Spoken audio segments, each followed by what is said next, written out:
안녕하세요 여러분, 세상돌아보기입니다. 예, 오늘은 24년 9월 25일이고 수요일입니다. 오늘 문화인 꼭지를 하나 골랐고요. 제목에서 보신 것처럼 얼찌문덕에 대한 이야기를 해보려고 해요. 그 출신이 뭔가, 그리고 그 과정에서 떠오른 여러 가지, 또 그간 제가 채집해 두었던 거를 또 말씀을 드려보겠습니다. 뭐 제 의견, 개인적 의견을 말씀드리는 거고, 이 인류 문화학적 부분, 특히 우리 고대사와 관련된 부분은 아주 무궁무진한, 예, 사람의 발길이 닿지 않는 곳이다, 이렇게 볼 수도 있고, 여러분 제목에 적은 것처럼 이성계가 몽골에서 귀한 사람이다라는 것은 역사적 사실인 것 같습니다. 이거 기분 나쁘십니까? 전주희 씨는 그럼 전부 다 몽골인의 후손인가요? 세종대왕도 몽골인의 후손인가요? 아닙니다. 그들은 한국인이에요. 예. 바보 온달? 예, 온달은 몽골입니다. 기본적으로. 예, 몽골의 장군이죠. 이성계와 바보 온달이 몽골이다. 그 외에 이름을 여기에 올리지 못한 수많은 귀하인들과 유입인들이 있었을 것입니다. 특히 우리 북방민족, 우리는 북방민족의 혈통을 가지고 있잖아요. 과거 인류 문명의 초기에 유라시아 대륙을 거쳐서 초원의 길에 있었던 그 문명의 고속도로의 정수를 이어받아서 정예병을 모아서 만든 게 우리 문화의 뿌리예요. 보면 볼수록 그렇거든요. 자, 그때는 여기가 세계 최고의 문명이었어요. 자, 해양 세력이 힘을 얻어서 문명이 거꾸로 바다에서부터 우리로 밀고 들어온 지는 지금 몇백 년밖에 안 됐어요. 그 흐름이 다시 또 바뀌려고 하고 있잖아요. 동양으로 넘어오면서. 자, 스톤헨지로 유명한 영국 같은 경우는 그 스톤헨지를 건설했던 게 뭐 되게 신비스럽고 그렇지만, 그 당시는 이미 이쪽에서는 메소포타미아 문명과 이집트 문명이 이미 일어났을 때예요. 근데 거기는 아직 신석기 문명을 하고 있었어요. 영국 저 끝에. 왜냐? 아시아에 있던 문명이 지중해를 건너서 그리스 로마 문명을 꽃피운 게 며칠은 뒤졌거든요. 그래서 서양의 역사학자들이 그 점에 대해서 되게 못마땅해 하는 겁니다. 뭐 못마땅해 하다기보면 어쩔 수 없는 거죠. 그래서 이제 로마 제국이 확대되면서 영국이 개화된 거, 늦게 개화됐다고 해서 계속 뭐 역사적으로 죽을 때까지 멍청한 건 아니잖아요, 여러분. 그죠? 거기서 그들이 다시 불꽃을 피웠잖아요. 산업혁명을 통해서. 그래서 그 여파로 해가지고 대서양을 건너서 미국이라는 나라를 만들었고, 미국은 패권국이 된 겁니다. 그러니까 돌고 도는 겁니다. 예.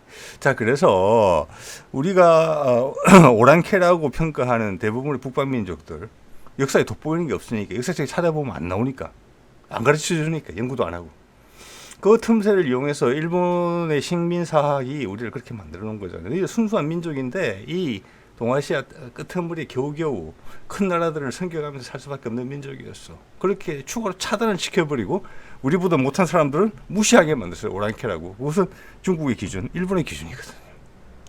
근데 역사가 그렇지 않음을 보여주고 있거든요.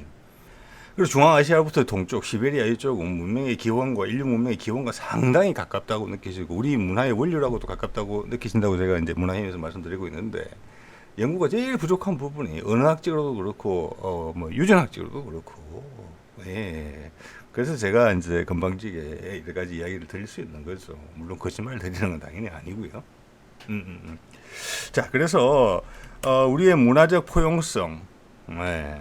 북방민족이, 제가 굳이 민족적으로 이렇게 덧칠을 해본다면은 북방민족의 정수를 모은 세력이다. 자, 그 북방민족이 지금 다 사라지고 없어요. 그리고 그 원시 상태를 벗어나지 못한 상태로 있어요. 그들의 언어를 잃은 것도 많아요. 문화도 강대국의 뭐 소련에 편입되거나 중국에 편입되면서 없어진 곳 많아요. 대표적인 게 약간 만주족 같은 경우죠. 그 중에 우리가 그 엑기스를 모아서 가장 강하게 번성하고 있는 나라고 이제 점프할 준비를 하고 있어요. 우리의 문화적 포용성은 넓고 다양합니다. 그럼 우리 삶 속에 녹아 있잖아요. 외국 사람들이 우리나라 오기 좋다는 거잖아요. 일본보다, 중국보다, 이 세상 지금 어디보다도 한국 가고 싶다는 거잖아요. 젊은 사람들이. 그 포용성이 어디서 왔겠습니까? 우리가 다 사방으로 뭉클어 담궈놓고 우리만이 유일한 순수 혈통이다. 중국말 잘 듣고, 일본말 잘 듣고, 미국말 잘 듣고, 그렇게 유지해온 민족이라면 그런 내공이 나오겠습니까? 아니죠. 예. 자, 가보겠습니다. 얼마 전에 어떤 댓글에 이런 거를 가르쳐 주신 분이 계셨어요. 이거 참 쏠쏠한 재미가 있는 부분입니다. 충분히 이해가 돼요. 볼케이노라고 해서, 이게 화산이라는 건 다 아시잖아요. 예. 그런데 이걸 찾아보면 제가 위키피디아를 확인해봐서 그분이 하신 말씀이 이거예요. 그분이 직접 하신 말씀인지 누구를 인용하셔서 하신 말씀인지까지는 제가 기억이 안 나는데 불칸에서 왔다. 불의 신이다. 로마 신화에. 예. 이때는 이미 메소포타미아 문명은 꽃을 피웠을 때예요.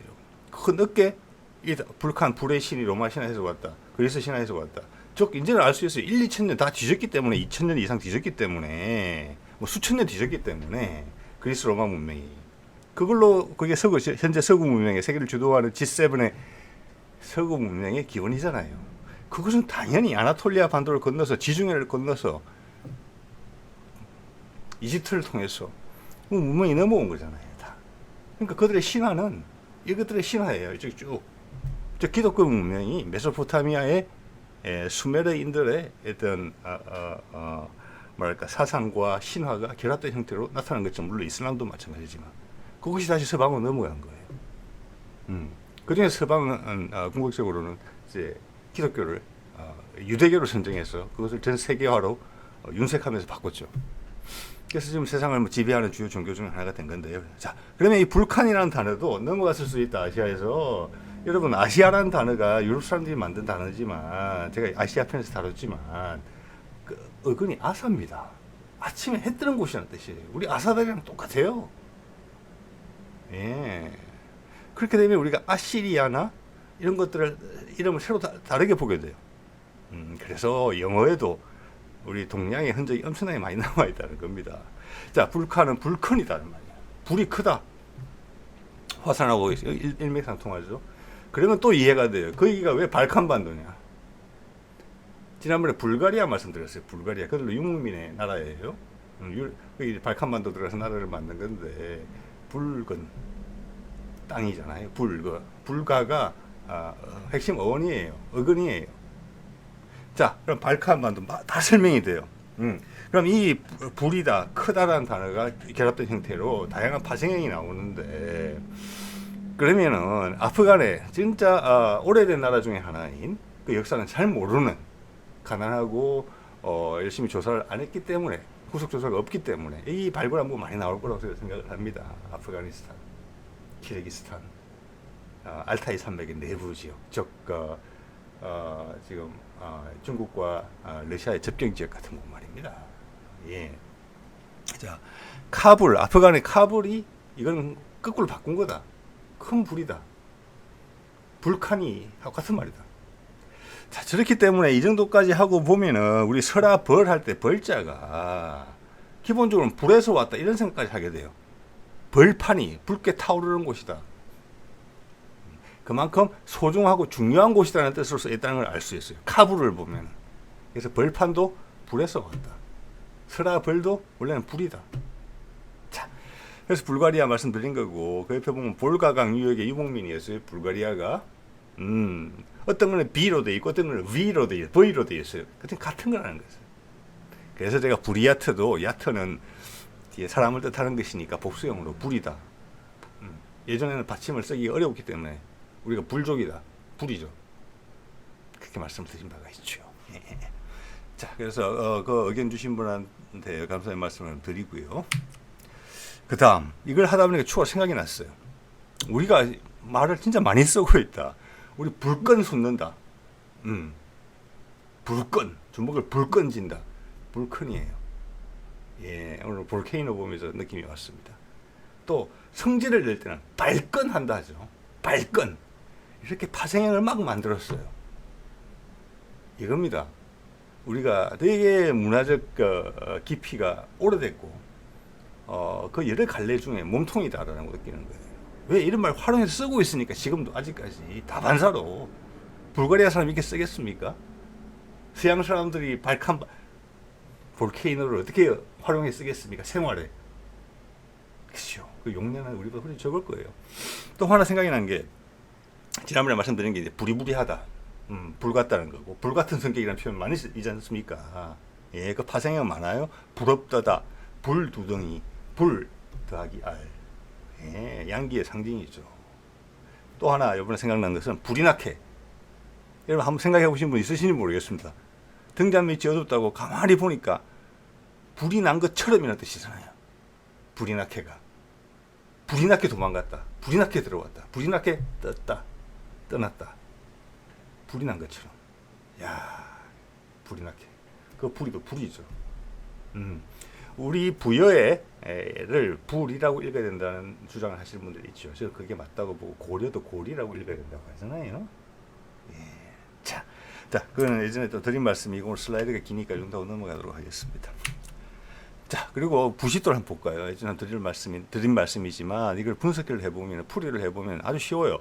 부싯돌이죠. 불. 그 다음 씨예요. 불씨는 옛날에 엄청나게 중요했을 거예요. 동물과 달라지기 시작한 핵심이고 인간이 문명이 발전하기 시작한 핵심이었죠. 불을 관리할 수 있게 된 게요.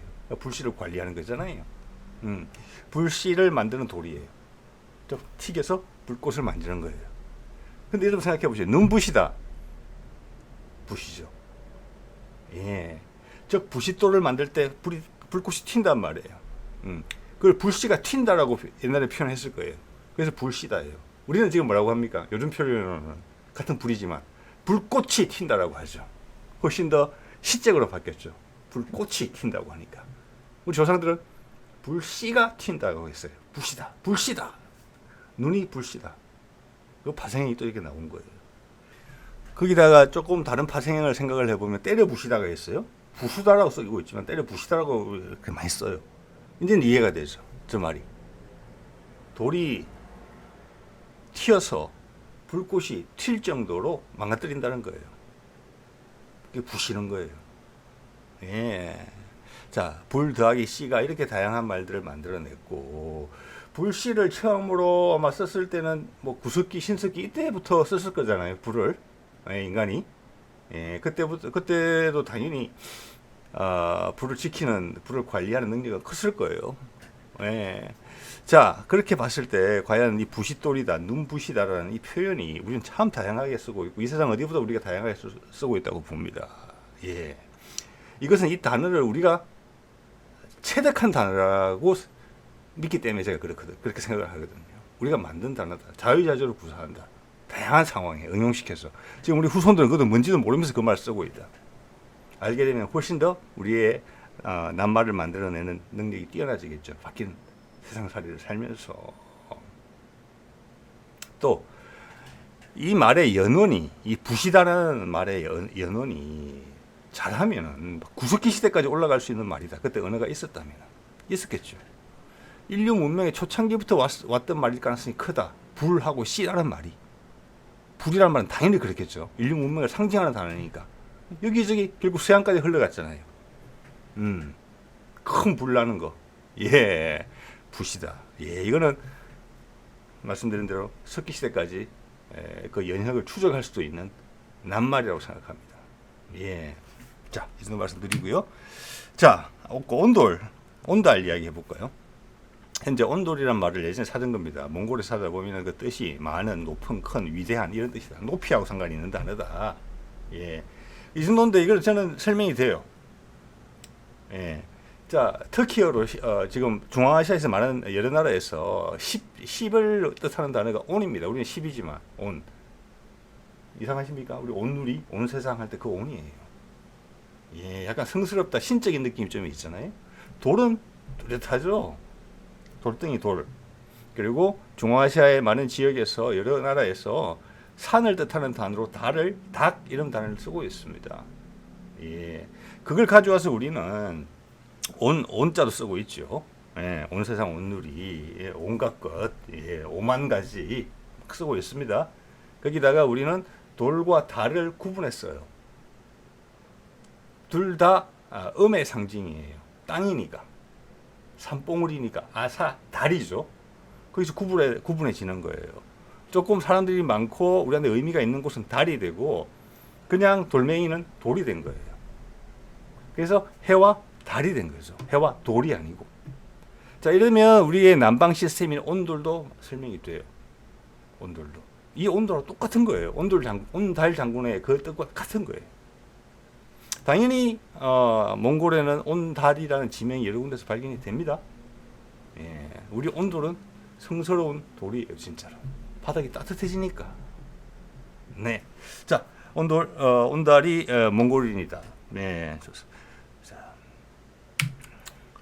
또 하나는 그때 이제 제가 생각이 나서 말씀드린 건데 옹달샘이에요. 마찬가지예요. 이것도. 예, 옹달샘, 온달 더하기 샘이에요. 되게 성스럽고 중요한 지역에 샘이 나오는 거예요. 샘도 되게 중요하죠. 인간의 거주지가 형성이 되려면 물이 있어야 되니까. 네. 예. 예, 제 어릴 때 시골에서는 샘이가라고 많이 불렀죠. 예, 샘가. 예. 샘은 어디서 왔을까? 새다 하고 어원이 같다고 봅니다. 졸졸졸 흘러나오는 거죠. 새는 거죠, 물이. 예, 예. 여기서 우물이라는 단어가 있는데 이 어원도 오늘 여러 가지 생각해 볼 수 있는 계기가 뒤에 또 나오게 될 것 같습니다. 예. 자, 이제 을지문덕 이야기를 해볼게요. 제가 최근에 다큐를 봤는데 러시아의 소수민족들에 대한 다큐를 봤는데 상당히 유용했습니다. 거기서 이걸 발견한 겁니다. 을지족, 울치족이라고 읽을 수도 있고 을지족이라고 읽을 수 있죠. 그들의 토템이 뭐냐면은 곰이에요. 여러분, 우리가 샤머니즘이라고 그러면은 되게 부도덕하고 전능하고 반인륜적이고 이런 걸 먼저 떠올리는데 절대 그렇지 않습니다. 샤머니즘적 요소를 쭉 살펴보면은 자연과 인간과의 조화를 엄청나게 강조해요. 항상 감사하는 마음이에요. 그냥 우리 신의, 그러니까 우리 종교의 순수한 모습이라고 보시면 돼요. 거기에 목사나 뭐 성녀가 있는 거예요. 그게 샤만이에요. 무당이에요. 그래서 인간의 호소를 하늘에 전달하고 하늘의 뜻을 사람한테 해석해서 풀어줘요. 그리고 제의를 이끌죠. 그리고 항상 겸손하게 하고 나한테 준 것을 고맙게 생각하고 주변의 것을 많이 해치지 않아요. 딱 인간이 사는데 필요한 것만 해요. 그게 요즘 슬로우 시티 그거 아닙니까? 나이 50 넘어서 산으로 가서 자연인 하시는 분들 그거 아닙니까? 그렇게 살았던 거예요. 사람들이 과거에는. 지금 우리가 행복하다고 상대적으로 느끼십니까? 저는 그렇지 않다고 생각합니다. 이런 걸 보면 볼 때마다. 자, 두 가지 힌트를 줘요. 여기서 하나는 을지라는 이름이 있어요. 을지. 거기도 추가 정보를 더 드릴 겁니다. 그 다음 두 번째는 뭐냐면 이 사람들이 저기 아무르강 유역에 옛날에 훨씬 넓게 살았겠죠. 예, 북방 민족이에요. 만주 쪽에 살았던 사람들이에요. 그리고 곰을 숭상했다는데 아이디어가 있는 거죠. 우리 웅녀가 생각이 나는 거죠. 웅녀가. 그죠. 예. 자, 그리고 거기 다큐에서 제가 몇 개 이제 캡처한 건데 이걸 영상으로 보여드리지 못해서 죄송한데 이 영상은 저기 설명란에 걸어놓도록 하겠습니다. 이 북춤인데 제가 깜짝 놀란 게 이게 아마 저한테는 제일 큰 을지문덕 여기서 봤겠구나라고 느꼈던 부분인 것 같아요. 춤사위가 우리랑 같아요. 덩실덩실한 부분 있죠. 스텝 밟는 거. 예, 이게 우리랑 진짜 비슷해요. 예. 특히 이 북춤은 예전에 이제 저기 북방에 샤만이 쓰던 큰 북인데 우리 저걸 소고춤이라고 해서 이렇게 앞뒤로 왔다 갔다 하면서 추는 게 있어요. 만화 북으로 바뀌어서 그거랑 춤사위가 되게 비슷하고 밑에 그 동네 아이들이 그때 전통 문화를 배워서 추는 춤인데 야 우리 춤이랑 되게 비슷해요. 제가 이때까지 본 것 중에 제일 우리랑 비슷합니다. 생긴 것도 그렇고 사람들이 말을 할 때 그 말을 알아듣지는 못하지만 주고받는 그 뭐라고 할까 높낮이와 리듬이 있거든요. 사람들의 거기다가 뭐라고 할까 이렇게 얼굴의 표정들 변화하는 거 이런 게 아주 비슷해요. 알타이 쪽도 정말 그래요. 제가 예전에 한 30년 전에 40년 가까이 되네요 벌써. 제주도 분하고 같이 한번 방을 같이 썼던 적이 있습니다. 그분이 그때 휴대전화 없을 때입니다. 제주도에 전화하는 걸 들었습니다. 휴대폰이 아니라 저기 전화기로 100원짜리 넣어가면서 처음에 어머니 뭐 이런 말 한두 마디 알아듣고 그 다음부터 못 알아듣겠더라고요. 그래서 낱말은 못 알아듣지만 같은 문화권을 가지고 있는 사람들이라는 것은 바로 느낄 수가 있죠. 표정, 그리고 말의 높낮이, 리듬, 상대방하고 이렇게 보면 이제 주고받는 거잖아요. 같이 춤을 추는 거거든요. 말이라는 것도 어떻게 보면. 네. 자, 그런 부분들에서 되게 어떤 우리 한 부분인 것 같다. 이런 고향 온 느낌? 너희들 여태까지 어디 있었니? 왜 이제 나타났니? 이런 느낌을 받았다는 것입니다. 예, 볼게요. 자, 이거는 여러분 이거 보신 분들도 있을지 모르겠는데 이게 옛날에 기록함이 남아있더라고요. 러시아 쪽에서. 이게 1900년대 초반 이런 것 같은데 그 당시 을지족들이 1년에 한 번씩 큰 행사를 합니다. 제천 행사 같은 걸 하는 것 같아요. 그게 우리말로 하면 설날 정도 이런 데 하는 것 같은데 곰을 활로 쏴 죽이는 장면이 잡았다가 근데 곰을 신성시하는데 왜 곰을 죽이느냐. 자, 이것은 이 사람들이 곰을 하늘과 소통하는 매개체로서 전령으로서 이해를 해요. 그래서 그걸 하늘로 보내기 위해서 죽이는 겁니다. 자, 그리고 이 풍속이 저는 예전에 어디서 봤느냐면 아이누족한테 봤거든요. 아이누족. 지금 홋카이도에 살고 있는, 그리고 옛날에는 일본 본토 북쪽에도 많이 살고 있었던 아이누족. 일본의 원래 원주민 중에 하나죠. 거기가 이 풍속을 똑같이 가지고 있거든요. 곰을 숭상하면서 쏴 죽여요, 화살로. 근데 지금 이 내용을 봤을 때는 이 문화가 어디서 갔느냐면은 아시아의 끝 극동에 있던 이 을지 부족 쪽에 원래 이게 풍습이에요. 그게 이 사람들이 캄차카반도로 옮겨가거든요. 그 다음 밑으로 내려갑니다. 홋카이도로. 그러다가 아이누족하고 섞여요. 섞이는데 서로 싸워요. 아이누족은 더 이상 위로 올라오지는 못했고요. 을지족은 캄차카반도 밑으로 사할리로 내려가지는 못했어요. 그렇지만 이런 문화적인 것이 전수가 된 거예요. 그쪽으로. 네, 당연히 그 당시엔 대륙 쪽에 있던 부족들이 문화적으로 우위에 있었겠죠. 그래서 아이누족도 이 문화를 가지고 있어요. 곰을 신성시하면서 이렇게 1년에 한 번씩 쏴 죽이죠. 잡았다. 이게 우리가 말하는 당군 신화에 나오는 곰과 호랑이 부족 생각해 보세요. 저는 그걸 볼 때마다 정말 새롭게 봐지거든요. 그 마늘을 먹으면서 버텼다는 거잖아요. 자, 이게 외국 사람들 한국 와서 먹방하는 거 보면 이렇게 설명을 해요. 뭐 마늘, 생마늘을 먹는다. 외국 사람들 기급하는 경우가 많은데 마늘 한 주먹 주고 이거는 야 건네주면 야 우리 한 달 1년은 먹겠다 이런 이야기를 하게 되면은 한국에 처음 온 서양 사람들이 한국에 익숙한 외국 사람이 이렇게 답을 하는 걸 제가 들은 적이 있습니다. 이거 한국 사람 같으면 한 사람이 일주일에 먹을 분량밖에 안 되는데 우리 마늘 잘 먹는다는 이야기입니다. 그래도 생마늘을 그리고 그 맛을 알아요. 매우 하면서 아려 하면서도. 네. 당군신가 거짓말하는 사람도 없어요. 그 부족이 을지 부족이 가능성이 높다. 자, 그 당시에는 여러 가지 다양한 많은 부족들이 있었을 겁니다. 이합 집산을 거치는 거예요. 예. 자, 그들도 우리한테 많은 흔적을 남겼다 이런 걸 느낄 수가 있고 그게 나중에 고구려나 다른 종족하고 어떻게 이어지는지는 두고 봐야 돼요. 그게 을지 부족에 국한된 이야기일 수도 있고 좀 더 광범위하게 번졌을 수도 있는데 지금 남아있는 게 얘기밖에 없다. 과거의 방식으로 남아있다는 건 이 사람들이 소외됐다는 거거든요. 주류 문화로 편입되지 못하고 그렇지만 주류 문화에서 그 흔적을 가질 수도 있어요. 왜냐하면 같은 부족이지만 주류 문화로 편입된 사람들이 있고 과거 방식대로 살기를 원했던 사람들이 있단 말이에요. 우리 민족이 그런 사람들의 어떻게 보면 엑기스들로 구성된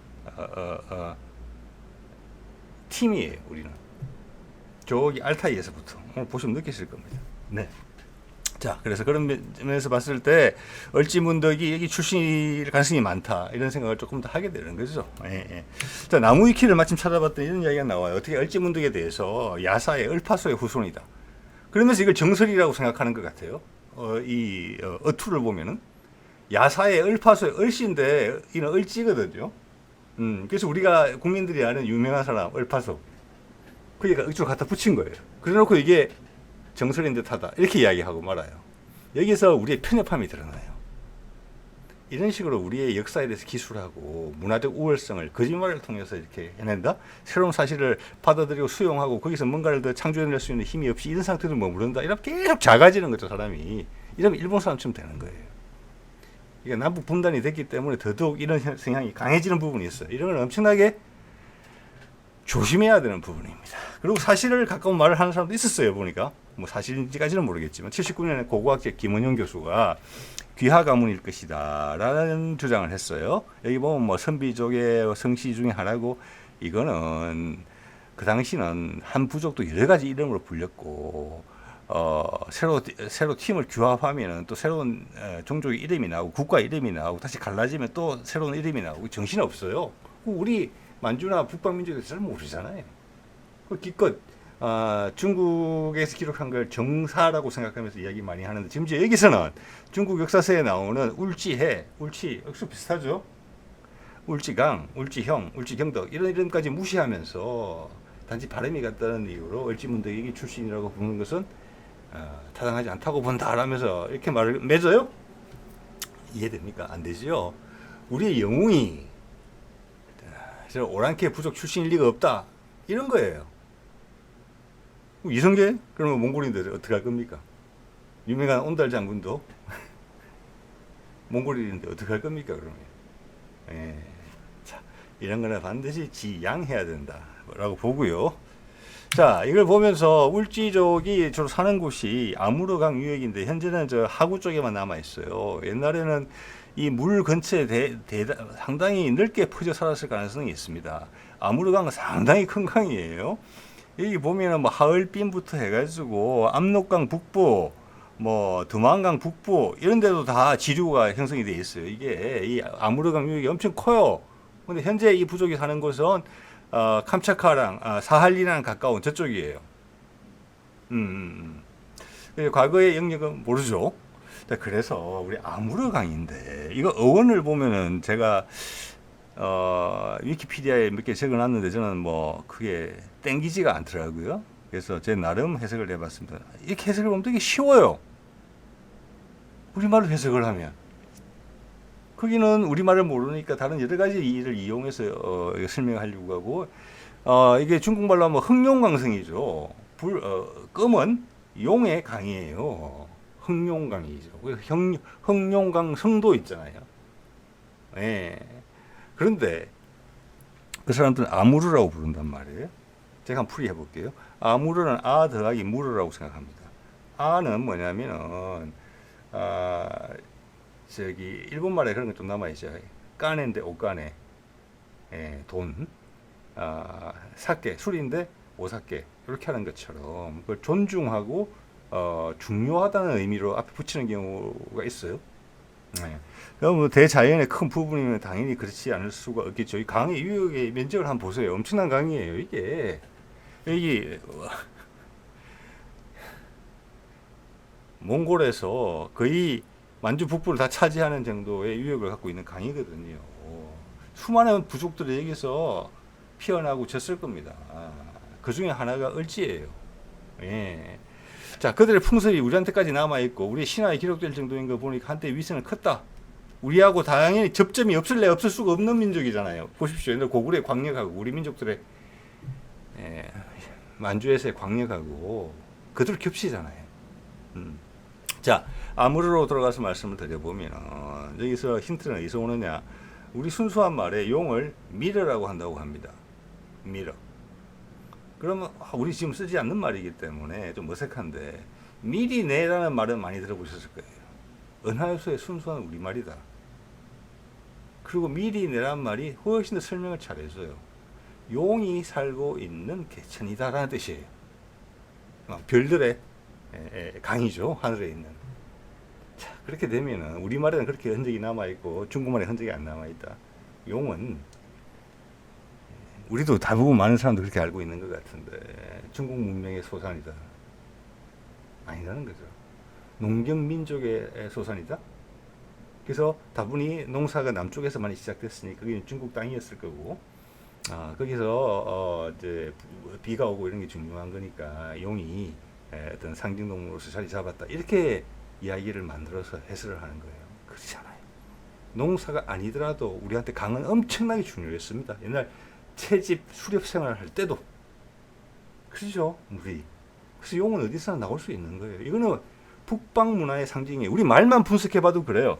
용이 미러고 용이 사는 별들의 바다가 미리 내예요. 자, 이렇게 되면은 아 더하기 무러가 해석이 되는 거예요.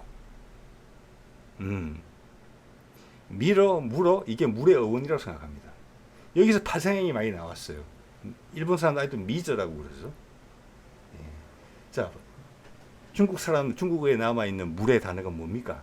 수위? 전혀 무관하잖아요. 똑같은 겁니다. 아까 불씨, 큰 불, 불커, 불끈하다, 부리부리하다. 그것처럼 우리도 이 물이라는 단어가 오히려 물하고, 그냥, 물이잖아요. 쉽게 말해서. 물이에요. 근데 그 단어는 옛날에 되게 신비스러운 의미를 갖고 있었다. 왜? 물은 미러랑 통하기 때문에. 옛날에 미러와 무러가 동격이었을 거라는 거예요. 네. 큰 살아있는 동물로 본 거예요. 신령스러운 동물로. 강 전체를. 근데 나중에 그게 이제 물로 낙착이 됐죠. 참, 용이 어디에서 왔겠습니까? 우리가 용을 지칭하는 말을 훨씬 더 많이 가지고 있고, 이 아무르 강도 설명할 수가 있어요. 그렇게. 이 사람들은 이 강을 되게 신성하게 보거든요. 당연한 이야기죠. 자, 또 하나. 이거 다른 부분인데 윷놀이를 보면은 이런 말을 해요. 조심스럽게 접근해야 될 부분이 윷놀이는 처음부터 놀이로서의 성격보다는 제의적인 측면이 강했던 것 같습니다. 이렇게 되어 있는데 말을 조심해서 하는 게 우리의 대표적인 놀이인데 전보는 용도였다? 평가절하하는 것 같다는 느낌이 들기 때문에 말을 이렇게 꺼내는 거거든요. 저는 학자라면 말 이렇게 해서는 안 된다고 생각합니다. 예전에는 제의가 엄청나게 중요해요. 요즘도 우리 제사 엄청나게 지내잖아요. 그 제의적인 면이 부끄럽습니까? 아니에요. 하늘에 대해서 내가 겸손해지는 거예요. 우리 조상들이 나를 지켜보고 있고 우리 후손들이 내 다음 세대가 나를 지켜보고 있다. 그래서 내가 해야 될, 내 세대에서 해야 될 일을 돌아보는 거예요. 그게 가정에서도 제사가 그래요.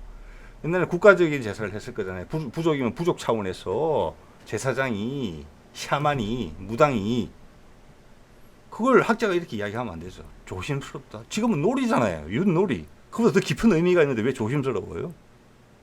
그냥 있는 그대로 이야기하면 되는 거지. 이런 게 편견이에요. 자, 제의적인 성격이 있다. 그리고 이걸로 뭐 점을 본 기록이 많다. 네, 그렇죠. 이거 한번 볼까요? 이 윷놀이판. 윷놀이가 뭐 별자리를 한 거다. 이런 어떤 향토사학자들, 제야사학자들의 이야기를 저도 읽어본 바가 있습니다. 근데 이것만큼 더 강렬한 느낌을 준 적은 없었어요. 알타이 산맥에 있는 아직도 샤만이 존재하는 아주 소수 부족, 뭐 1000명, 2000명 단위로밖에 안 남아있는 아직도 마을에 샤만이 있는 자리를 이렇게 대를 물려가면서 지정을 해서 샤만이 계속 등장하는 유목민의 제사 지내는 공간이에요. 여기가 윷놀이판이랑 너무 비슷하지 않습니까? 이게 제2적인 거예요. 왜 우리 윷놀이판이 여기서 나오고 현재로 쓰이고 있느냐. 이런 게 뭐냐면은 우리 만이산 첨성당 같은 거예요. 태백산에도 있죠, 뭐 그런 게. 그게 그 사람들도 이해 못할 거예요. 이 샤만도 왜 이게 이런 모양을 취하고 있는 건지. 원에다가 가운데 십자가 그려져 있고 큰 돌멩이들 놓여져 있죠. 유판하고 정말 비슷하단 말이에요. 자, 이런 거 우리나라 인류 문화학자들이나 사학자들이 이런 데 출장 가셔가지고 석사하는 학생들, 박사하는 학생들 데리고 가면은 논문글이 충분히 나옵니다.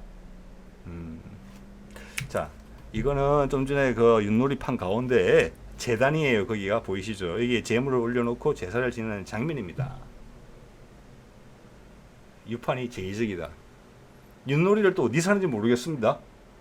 일본에서 하는지 중국에서 하는지 하지 않을 가능성이 많다고 봅니다. 이게 말해주는 게 뭐냐 그러면. 아무르강은 또 뭐냐. 이 종족은 또 뭐고 을지족은 또 뭐냐. 그 외에 수많은 종족들이 있을 거예요. 청나라를 세운 그 왕족이 자기들은 신라의 후손이라고 그랬죠. 신라는 흉노의 후손이다 그랬죠. 여러분 그게 부끄럽습니까? 아니죠. 예. 자, 그래서 그런 뿌리들의 흔적을 찾아가는 겁니다. 우리는 그걸 다 녹여내고 있어요. 하나도 버리지 않고. 우리가 우리 문명을 들여다보면 들여다볼수록 그 모든 걸 녹여내서 우리를 같이 함께 행복하게 미래지향적으로 살아보겠다고 당군이 와서도 그랬던 거지 않습니까? 웅녀를 선택을 해서. 그런데 현대에 사는 우리가 그 조상들의 을을 다 걷어차고 우리만 순수하고 우리 속에 있는 우리들을 갖다가 전부 다 스스로 자해를 하는 거예요. 찔러 죽이는 거예요. 너는 나보다 못한 존재, 오랑캐. 내 시선도 아니고 남의 시선. 그러니까 그들이 우리를 지배하려고 하는 거예요. 식민사학으로. 우리의 폭을 좁혀놓으려고 그러고. 근데 그러지 성공 못할 겁니다. 보십시오. 이런 것들이 다 녹아있잖아요. 우리 소중하게 생각하고 하잖아요. 아직도 윷놀이 하는 사람들 할 겁니다. 저도 어릴 때는 했습니다. 동네 마을에서 뭐 윷놀이는 다 했죠. 멍석 깔아놓고. 자, 또 하나요. 그 말이 나는 이거 예전에 한번 보여드렸던 건 한번 더 보여드리고 싶어요. 같은 알타이예요. 그래서 여기 정말 뭔가 문화의 보고예요. 사람도 비슷하고 말도 비슷하고 사람들끼리 주고받는 리듬도 비슷해요. 음악도 비슷해요. 알타이 갑골점이에요. 이 사람 유목민이거든요. 알타이는 기본적으로 유목입니다. 그래서 과거 유목민들의 위상이 지금하고 천지차이였다는 걸 아셔야 돼요. 자, 이 갑골점을 보면서 불에 구워요.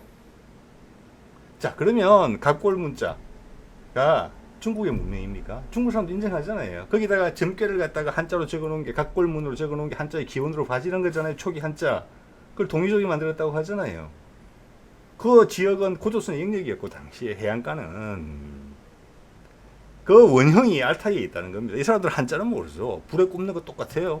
어떻게 깨져 나가는지 보고 운을 제시해요. 자, 그래서 이 갑골문도 가만히 생각해 보면은 갑골점도 농경민족의 문화유산이 아니에요. 이거는 고기를 늘상 잡아먹고 주위에 그냥 깔린 게 뼈인 동물의 뼈인 그런 생활 문화에서 재활용 차원에서 만들어진 점유로 보이거든요.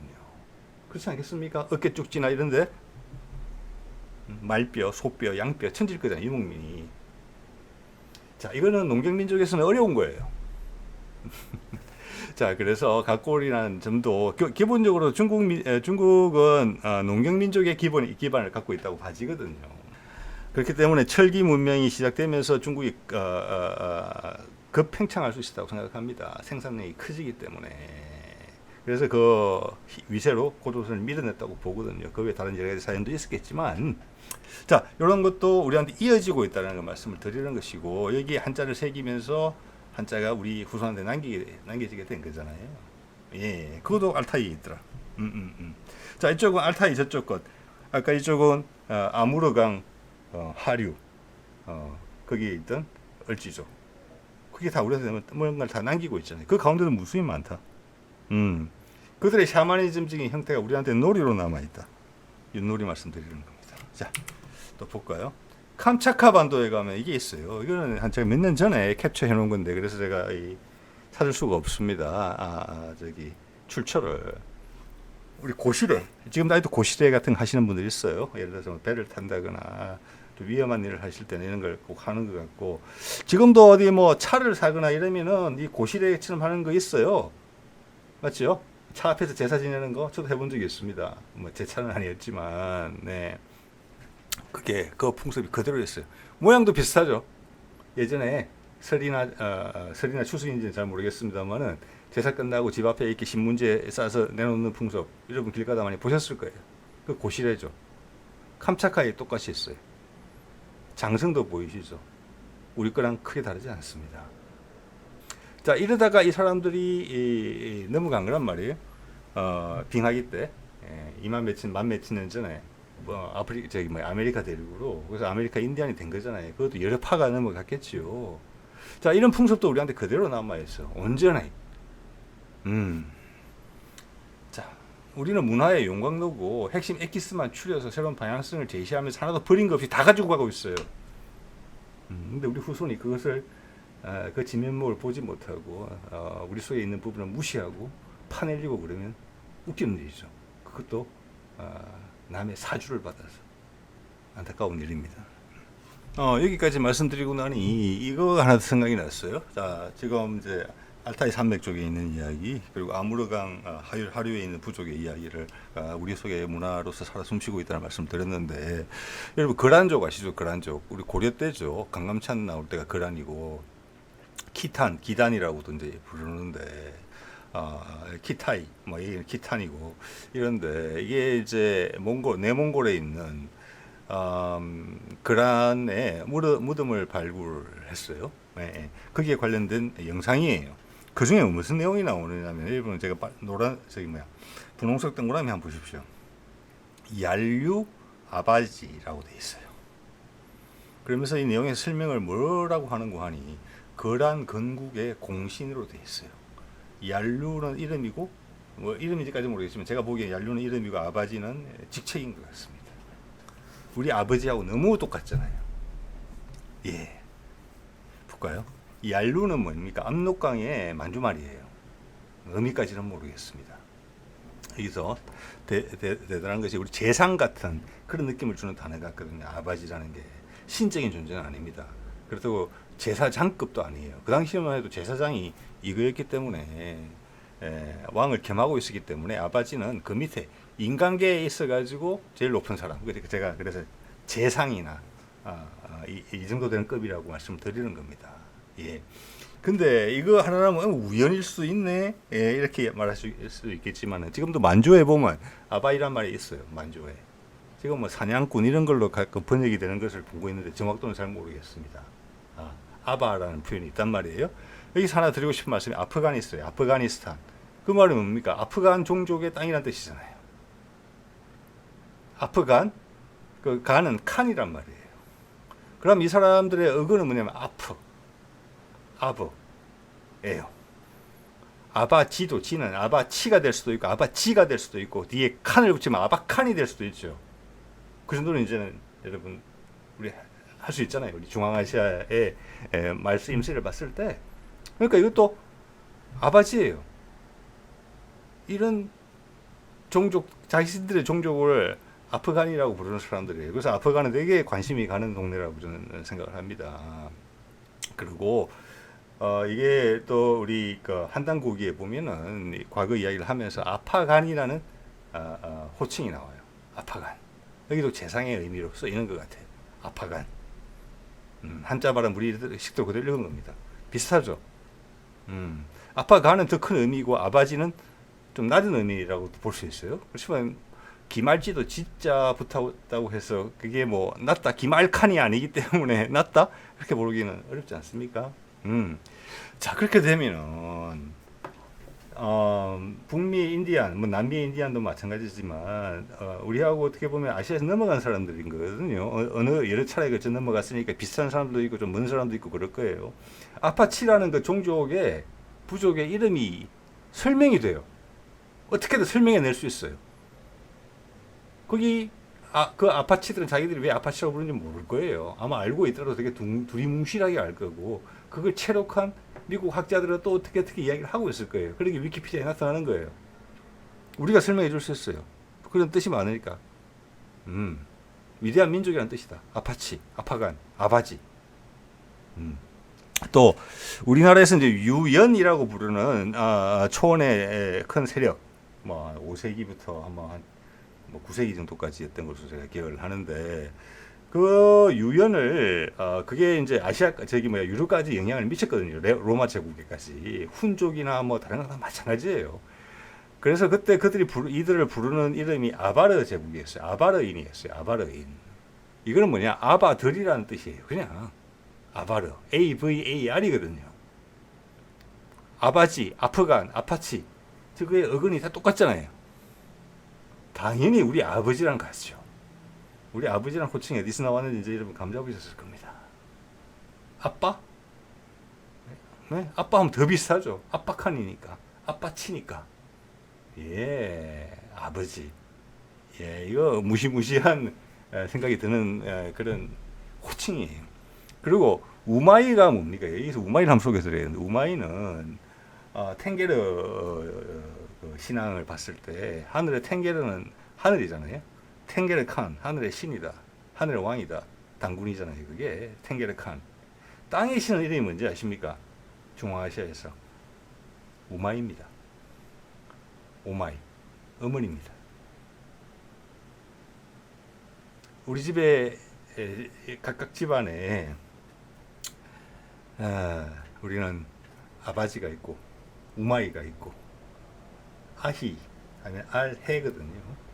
아들 또 아히에서 왔다고 봅니다. 딸은 달에서 온 거예요. 해와 달이에요. 아버지는 아프간이고 어머니는 우마이고 아들은 해고 딸은 달이에요. 이런 엄청난 가족 구성표를 만들 수 있는 민족이 문화가 이 세상 어디에 있겠습니까? 그거 하나만 제대로 새겨서 우리 후손들한테 어릴 때 가르쳐 두면은 우리가 얼마나 스스로 소중한 존재라는 것을, 얼마나 위대한 존재라는 것을 어릴 때부터 깊이 느끼게 될 겁니다. 왜냐? 그게 우리 조상들이 우리한테 남겨준 거거든요. 우리 스스로 그렇게 불렀거든요. 그런데 남의 사주를 받아서 스스로의 사지를 잘라내는 일을 하고 있다? 남북이 통일이 되면 안 된다고 생각한다? 우리끼리 잘 먹고 잘 살면 된다고 생각한다? 우리가 이루어진 게 그렇게 이루어지지 않았으니까 우리가 이렇게 살아남은 거예요. 그렇지. 그렇게 행동하지 않았으니까. 그렇게 행동하는 것은 스스로 자살하는 겁니다. 네. 스스로 거세하는 거예요. 자, 오늘 이 정도 말씀드리겠습니다. 네.